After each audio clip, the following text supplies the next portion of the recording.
This lesson is going to take a really quick look at some of the applications of inequalities.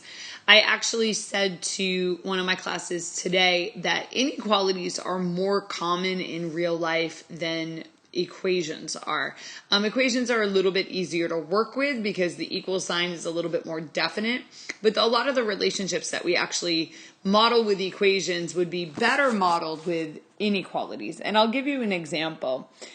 Suppose you wanted to buy a new outfit, okay? So you want to buy a new outfit and your budget is, I don't know, for your whole outfit will make your budget $60, okay? So you want to get like a new shirt, maybe a new pair of pants, some earrings or socks or shoes or like an accessory, a hat, I don't know, to go with it. And your budget is $60 for whatever. When we're doing an equation, we might say that the cost of the outfit is $60. But what we really mean is this: the cost of the outfit is less than or equal to $60 because we can come in under budget. That's fine. If you're given $60 and said, like, go get something with the $60, go get like a dress or, you know, a new pair of jeans or whatever you decide to get with it. If you come in under budget, that's usually not a problem. Another example, and this one I use in my classes a lot, is to get an A in a class, typically your grade has to be greater than or equal to 90. Okay, and a lot of times it's 89.5. Like a lot of computer programs will round up the 89.5. But, for simplicity, we'll say greater than or equal to 90. It's not like there's one number score that gets you a grade of A. It is an inequality. So in this lesson, we're just going to look at a couple of word problems. I think it's going to be a pretty short lesson, just so you can see how these concepts are applied in actual situations. Get a little bit of practice with that. Get a little practice with the reasoning, and then we'll move on, because I know the theme for these videos is really focusing on the mechanical parts, like being able to solve the equation and produce the answer, and the word problems and the applications is saved more for your actual algebra class. So we've got a couple in this book, and I'll upload the pictures, and then I'll give you a couple to work on. So here's our first example. Suzanne and Jora both ran a 2-kilometer race. Suzanne finished ahead of Jora, and Jora's time for the race was 8 minutes. Write an inequality that describes Susan's average speed for the race. And so we're going to just take this and just express it using an inequality and work on taking the words and translating them into math sentences and such. So, ooh, that was weird. Okay. So let's see, what do we have here? We know the distance for the race is 2 kilometers. We know that Jora's time was 8 minutes, and we're looking for a expression or an inequality for the Suzanne's average speed. So here, what we'll start with is writing out what we want. So we know Suzanne's speed. And you'll notice that it says average speed, and you can probably get away with just saying speed there. What you're driving at with the average speed is over a 2-kilometer race, you're probably not going to run the same speed the whole time. You might start off really fast and then start to slow down. But once you're done with the race, like the total amount of distance divided by the total amount of time would give you the average speed, even if within that time it varied a little bit. Or you could be like me, like I tend to start out slower and then speed up. That just tends to be how I run. So her speed is greater than, Jora's average speed. And we know that because she finished ahead of Jora, and that's how we know that her speed was greater. Now, in order to keep moving with this, you do need to know, and I'm just going to abbreviate this with like S, okay, for Suzanne's average speed. We do need to know this. We need to know that speed is distance over time. Okay, and just I'll like pause for a moment so you can think through that. If you're driving in a car, riding in a car, and the speed is 50 miles per hour. Okay, somebody says, how fast are we going? Somebody says, we're going 50 miles per hour. Notice in the fraction, miles would be on the top of the fraction, and then hours would be on the bottom. So notice is a distance on the top and time on the bottom. And that can actually help you remember the formulas. So if you're kind of lousy at remembering formulas, if you can remember the units for the formula, you can actually go backwards and figure it out. So you're like, okay, well, speed, miles per hour. Miles is distance per hour. Hour is time. So the formula is distance over time. So we know that Jora's distance, I'll actually go and put that in here. So distance over time. So Jora's distance was 2 kilometers. And his time was 8 hours. And sometimes people will put the units in there because it'll help you get your units on your answer. And then I would probably divide this out. So 2 divided by 8 is 1/4. So 0.25 kilometers per hour. And so what we know about Suzanne's average speed is greater than 1/4 of a kilometer per hour. We don't know exactly how fast she was going because we weren't told how far ahead of Jora she was, only that she finished ahead of Jora. And so we know that Suzanne's speed is greater than whatever Jora's speed is, which was 1/4 of a kilometer or 0.25 kilometers per hour. All right, here's the next one. And so for this, we need to look at the information provided on the left. So from 1970 to 1990, the average annual per person consumption of whole milk in the United States, if you're wondering like where I'm reading over here, consumption of whole milk in the United States dropped from 103 quarts to 43 quarts. So between the years 1970 and 1980, the amount of whole milk that the average American person was consuming went down. The average annual consumption of low-fat milk rose from 25 quarts to 60 quarts. And so the question is, for which years did the consumption of low-fat milk by Americans exceed the consumption of whole milk? And it says to use a linear model. So there are some pretty cool ways to do this. And what we're going to try to do is graph it. So I'm going to put some graph paper up here. And I won't use the coordinate plane because I think my picture would be right on top of it. But this particular situation does not involve any negative numbers, and so we don't need what are called the second, third, and fourth quadrants. So this is the first quadrant, second, third, and fourth. But because we don't have like negative time, and you can't have negative milk consumption.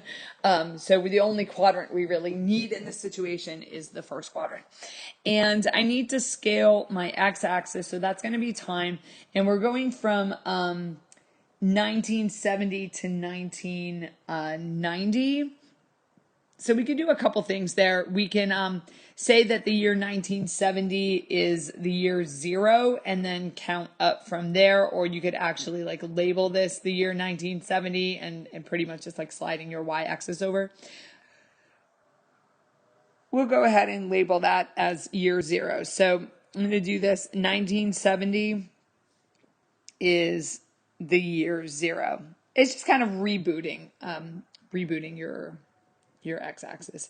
And we need to go up to the year 1990. Now, I obviously don't have 20 tick marks here. So let's see what we do have. We have 1, 2, 3, 4, 5, 6, 7, 8, 9, 10. So if I make each tick mark worth 2, that should get me up to 1990. So 2, 4, 6, 8, 10. That would be the year 1980, 12, 14, 16, 18, 20. My y-axis is going to have the milk consumption. So the highest number I have there is 103. And I obviously don't have 103 tick marks. Now, something my students often ask me is, do you have to scale the x and the y-axis the same way? No, because you might have really different kinds of numbers. So our x-axis only needed to hold 20. Our y-axis has to hold 100. And we kind of have the same amount of space to work with. So I'm going to go, let's count how many we have. We have 1, 2, 3, 4, 5, 6, 7, 8, 9, 10, 11, 12. If I count by tens, I should be pretty good to go. So I'm going to start that at 10, 20, 30, 40, 50, 60, 70, 80, 90, 100. And then we have like, that would be 110. Okay, so now let's plot our information, and hopefully you followed how I did that. And please, if you are given graph paper, use the grid, like use the grid for tick marks. I see students all the time. They'll just kind of like there wasn't any kind of grid that was provided for them to help make their graphs a little bit better. So in blue, we'll do blue is our whole milk. Okay. And in 1970, the average American drank 103 quarts of whole milk. So that's like about there. I might have done it a little bit too high. And then in 1990, that number was down to 43. So I'm going to come over here to 1990, and then I'm counting by 10. So this is 40. It should be like a little bit above the 40 mark there. So like maybe like right about there. And that's enough information to give us a line. Now, what we don't know for sure is we don't know that it decreased that way. So it might have done something like this and then gotten really steep and dropped down. It might have decreased very steeply and then leveled off. Like we just don't know. But right here where it says use a linear model, what they're telling you is basically use the beginning point and the end point and assume that it's linear. Assume that you're going to have a straight line there. In yellow, let's do the low-fat milk. So in 1970, that was 25 quarts. So we have 10, 20, 25 would be right about there. And then in 1990, that increased up to 60. And so that's right here. And again, we do not know if that is a perfectly linear relationship. We were simply told to assume that it's linear. This is low fat, is in the yellow. Okay, and so the question that we're asked is, what are we asked? For which years did the consumption of low-fat milk by Americans exceed the consumption of whole milk? And so let's see what we've got here. We've got this equation. So we got to do a little bit of legwork here. We need to find the equation for that. So I'm going to run out of space here. Great. Well, the y-intercept is 103.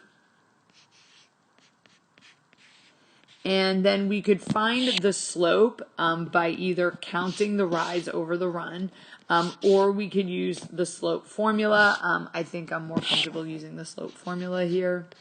And so y1 is, we'll say y1 is 103. And y2 was, how much milk was that? 43.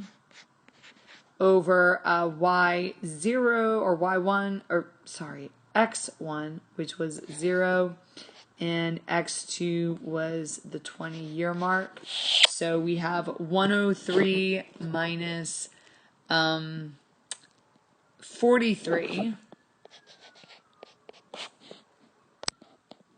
which is 60, over negative 20, which is negative 3.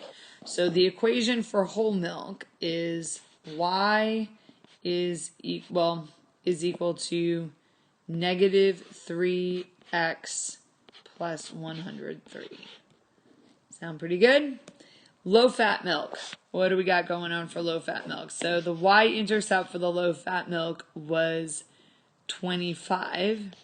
And then the slope was 25 minus, what did that go up to? 60 over 0 minus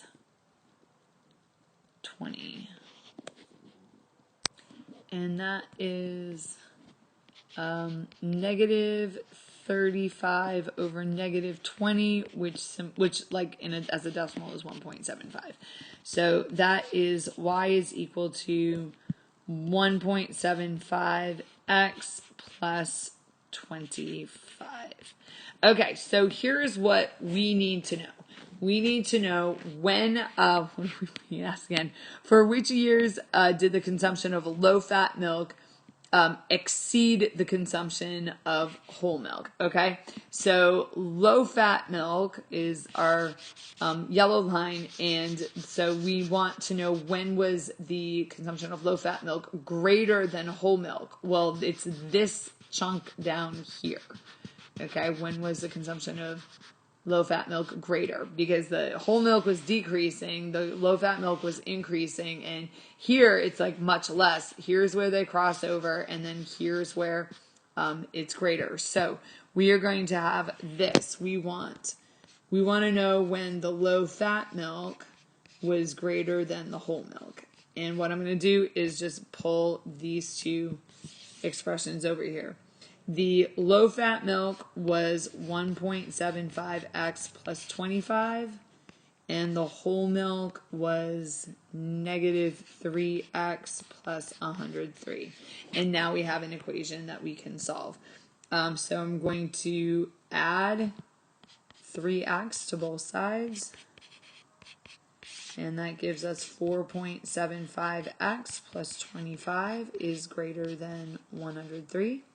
Subtract 25 from both sides.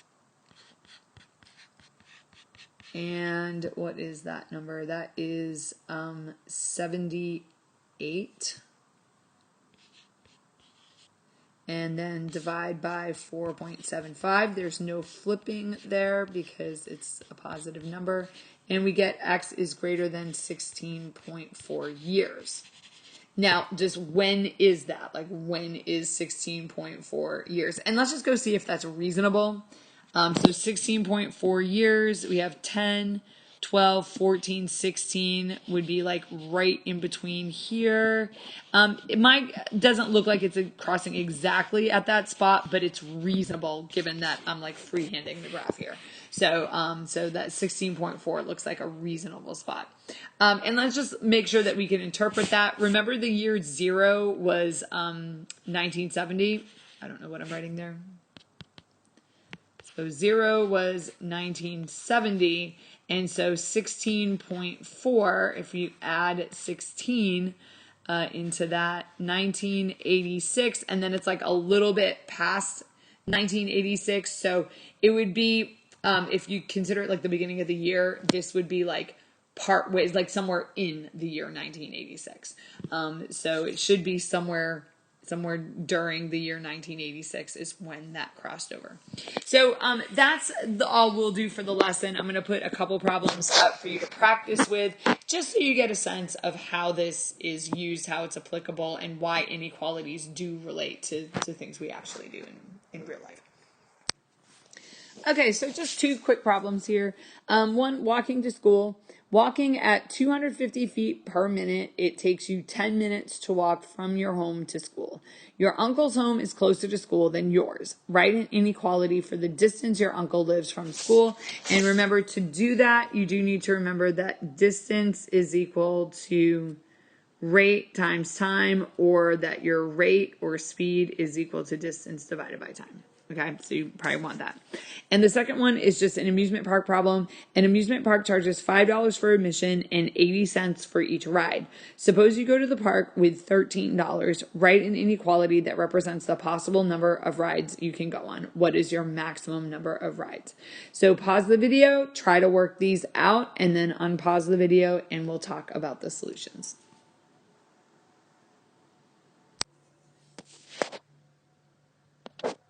All right, so for the first one, I set this one up starting with like that verbal model. So you know that your uncle's home is closer to school than yours is, and that comes like right from this here. Your uncle's home is closer to school than yours.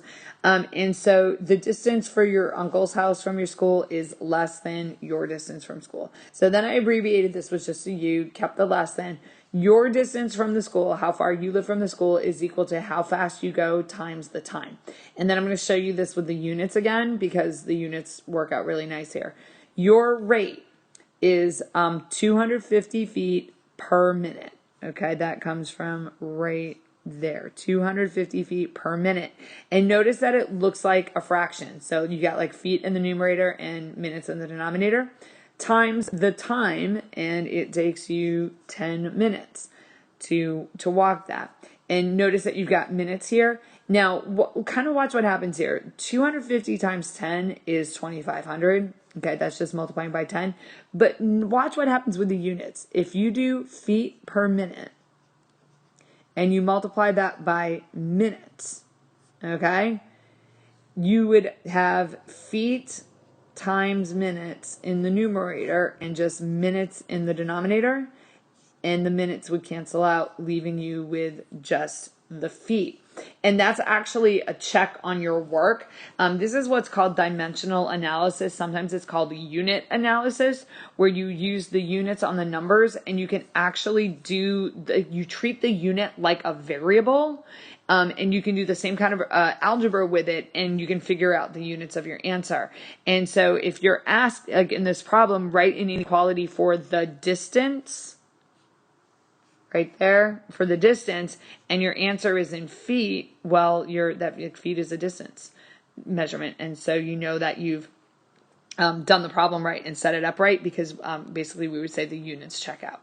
So hopefully your work looks something like that, but if it doesn't, I mean, it's not something to panic over. Just pause the video, make the necessary corrections to your work. I usually tell my students, don't erase your original attempt. Make sure your original attempt is there, and then you would like kind of supplement it with the correct work in a different color. All right, for the second one, I give a lot of problems similar to this. So the cost, I use the word cost here. So the cost of your trip to the amusement park has to be less than or equal to $13, because that's what you have. You're going to the park with $13. So whatever you're doing at the park has to be less than or equal to $13. That actually satisfies the first part of the directions here that says write an inequality that represents the possible number of rides you can go on. That's your inequality. Then it asks, what's your maximum number of rides? And that's the part that we'll do right now. So once you have your inequality set up, you go to solve it. We subtract 5 from both sides. So we end up with 0.8 times r is less than or equal to 8, and divide both sides by the 0.8, and r is less than or equal to 10. So I have a little spot over here for a check. Suppose you go to the park and you ride 8 rides. Well, you're going to pay $5 to get in, and then you're going to pay 8 rides, 10 rides. Like, I don't even know what my deal is sometimes. You pay 80 cents for each ride, and you're going to ride 10 rides. So we have 0.8 times 10 is 8, and 5 plus 10 is 5. Oh my gosh, I'm so sorry. 5 plus 8 is 13. And so that matches the amount of money. Now, the maximum number of rides you can ride is 10. You can ride fewer than 10 rides. So you could ride just 5 rides or 3 rides, and then you have some extra cash left over so that you can get, like, I don't know if you do fried dough in Florida or not, but where I come from, you could buy yourself some fried dough. Maybe, I think I got like deep fried butter once at the fair. I'm not sure why I got the deep fried butter, but I did. But you can go get yourself something to eat at the park. So quick 2 little problems. If you found this difficult, I don't think it's a cause to panic or anything. A lot of students do struggle with it. Just keep trying because the more you read it, the more you do it. And when you go back and you make those corrections, that's how your brain works. That's how the new connections get made, and you just kind of iron out what all the problems are. So the next lesson will be more mechanical. I promise we'll kind of get away from the word problems for a bit.